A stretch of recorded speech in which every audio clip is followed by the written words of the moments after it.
Venus doing a dance in Leo square to Jupiter, let alone Uranus, but now it's going to go back and square Jupiter again. I think I talked about this earlier when it made its first square. It's squaring my moon, by the way, Jupiter is. And Venus opposes my moon, but Jupiter is doing a kind of a hefty square. You know, I don't give the squares the same energy as trines, even if it's a beneficiary like Jupiter or Venus. The square means overindulgence. We've already experienced the square already, and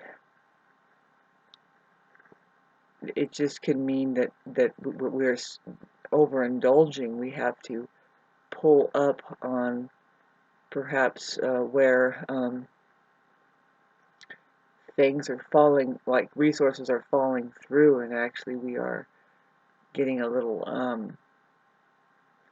you know, like heavy weight gain comes to mind. People that have Venus squared Jupiter might have that problem, although the Jupiter-Mars square is more that physical attribute. But yes, financially for everybody. Okay, so you know, last time we had the strange exhibit of how money would what it's doing. Like for instance, the submarine. Like to go visit the Titanic in a submarine apparently only costs $250,000 if you want to do it. Now that kind of whether or not that's really going on, I mean really, but I wouldn't doubt it, and that's the example right there, like that kind of money. Okay, we live in a time right now where money needs to be brought back into the hands of the human occupation. Boy, to talk about that is really what I wanted to talk about, because, well, Jupiter rules our money, especially in Taurus, and then we have Uranus in Taurus. We have Jupiter creeping up to Uranus in Taurus in the sky. And I mean, I can look this up and find out when exactly does Jupiter conjunct Uranus in Taurus. Uranus is even going to start going backwards, even though it hit 23 for the first time. It's never been this late degree. It's going to start going backwards. I can go back to 22, and Jupiter, is going to go retrograde, so it's going to be a while. It's certainly not this year that Jupiter conjuncts Uranus, but they're in the same sign. And to me, I mean, it's really trippy to watch that, to find out, well, what happens, you know, with our money. You know, it kind of blows up. Jupiter will exaggerate whatever the Uranus and Taurus has been doing, which is, you know, people, okay, so our resources are in question, and the quality, really, the quality service and everything, we all know that that's gone to crap. And what's really scary is the way that most of the population is so dependent on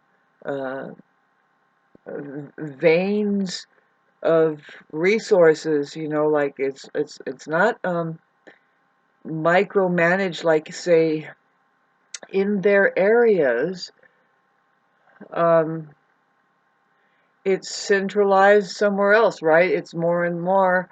It's not employing people to take care around it. So this is really what's in question. Like, and also ownership of things, really, the whole, we are looking at what needs to be done based in what the truth really is. Uh, a whole, we are looking at a whole overhaul, a reset, and everybody knows that this kind of thing is going on. And as individuals, I can only speak for myself at this point, saying that individually. We have to think about our ownership of things, like really. Um, that's nobody's business really, but I'm thinking of, I'm just getting older, and I need to change, and it's like, oh, you know, anyway, a lot of people need that, and so I'm just feeling that out right now. Of course, having 5 planets in Libra in the 7th house, it's like, uh,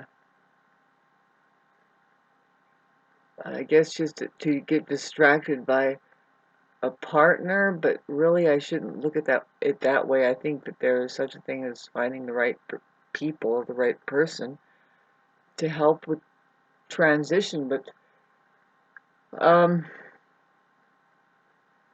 if it's about money, I don't know. I'm getting, the way that they're burning people out of the areas such as where I live. It just takes no time at all to have flames consume everything, and then what? See, my curiosity is what happens to the people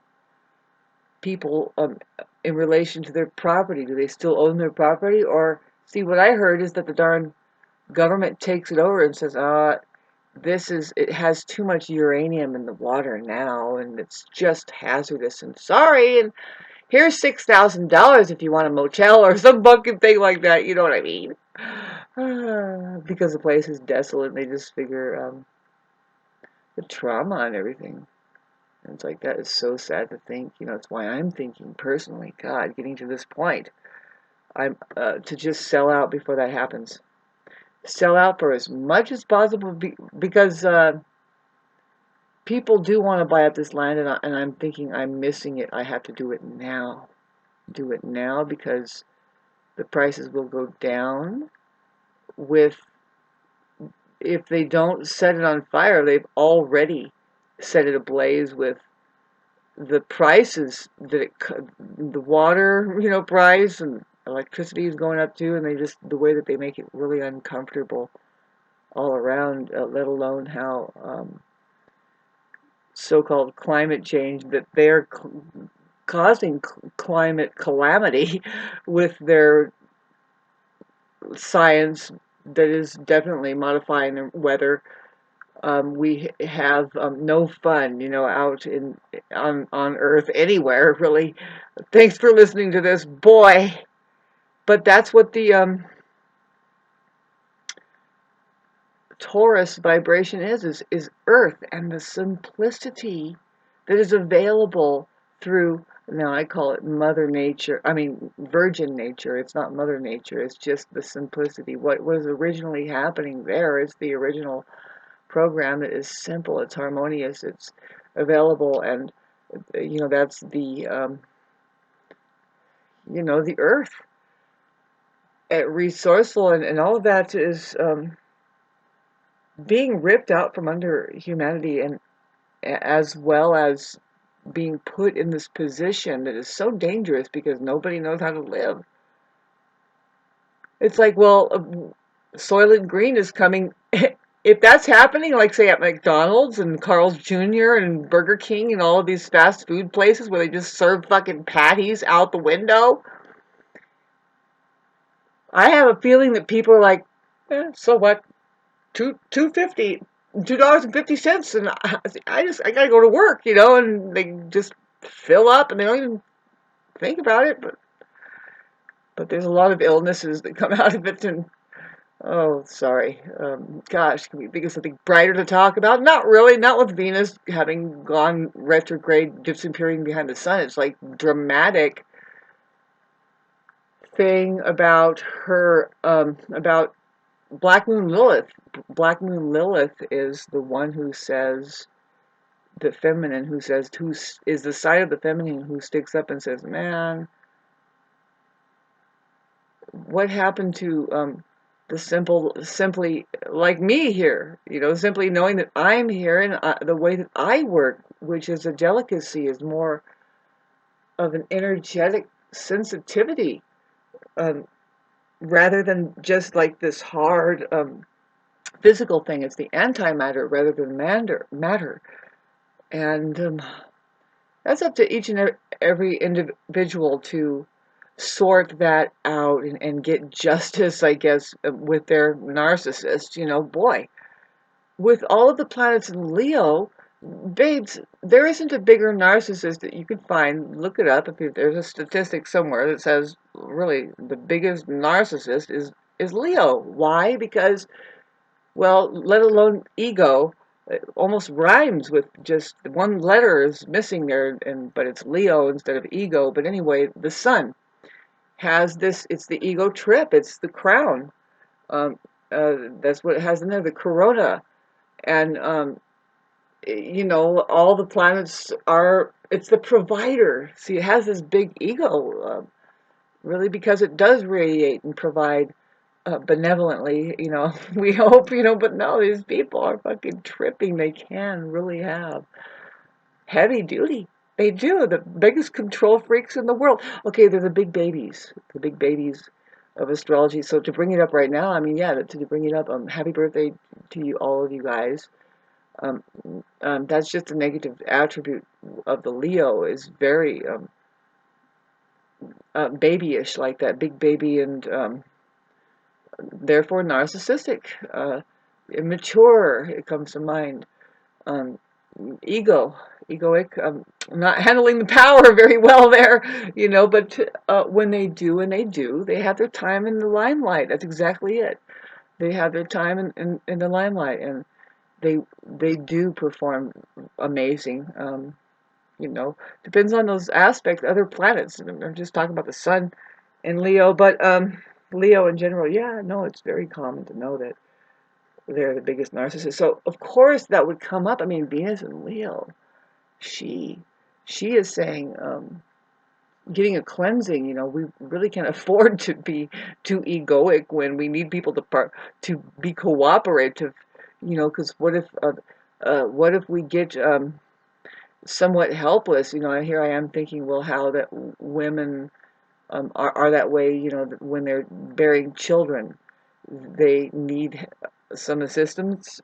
Perhaps, at least one point, she's very vulnerable while she's having to fucking breathe to give birth there. I mean, God, I'm sure we could do it all ourselves, but at one point, she's got to move out of the way and out of the field because she might get hit by a combine. I'm sorry.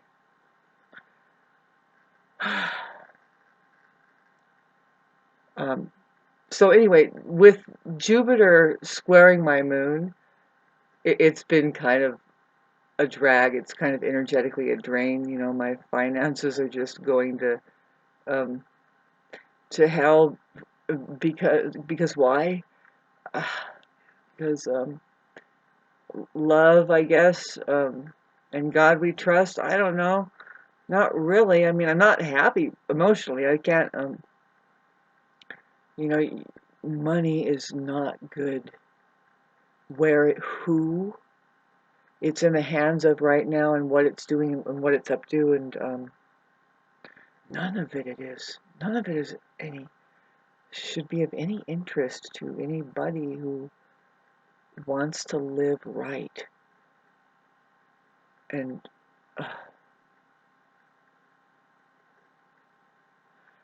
do you realize, like, say, now, take, like, okay, I don't want to go on and on, but this is minute 14 and we're doing a drama.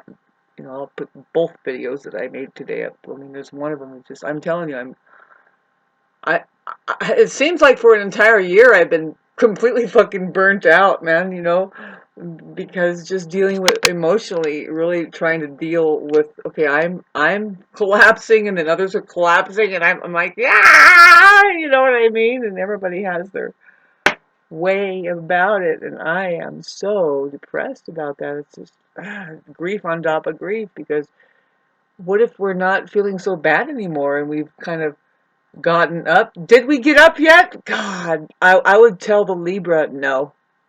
No, you're still dealing with your weird fucking relationship issues.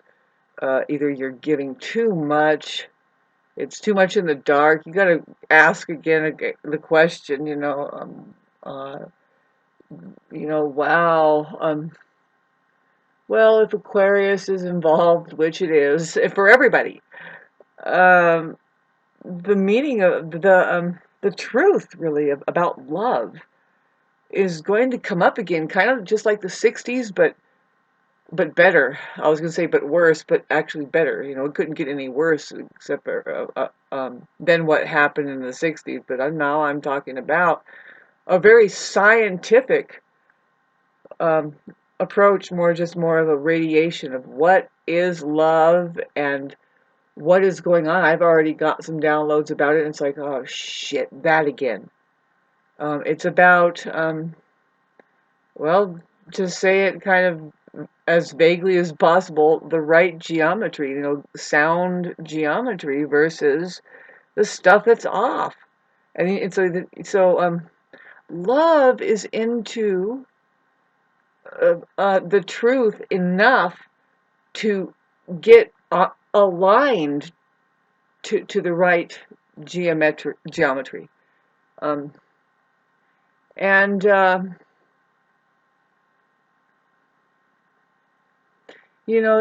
human being, babes, is so complex. It involves love and compassion, and if compassion isn't present with love, then love can get the whole situation, the whole organism, into a big problem.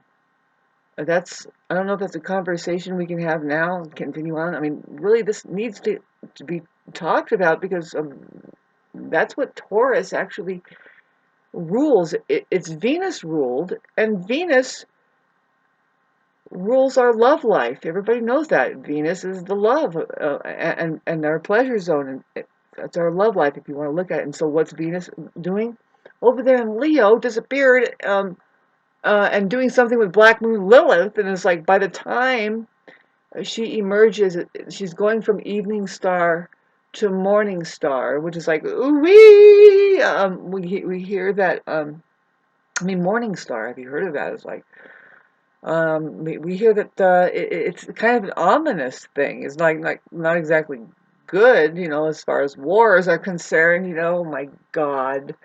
And has anybody noticed the war happening, or is it just all just vanished behind the sun? It's like, nothing going on there.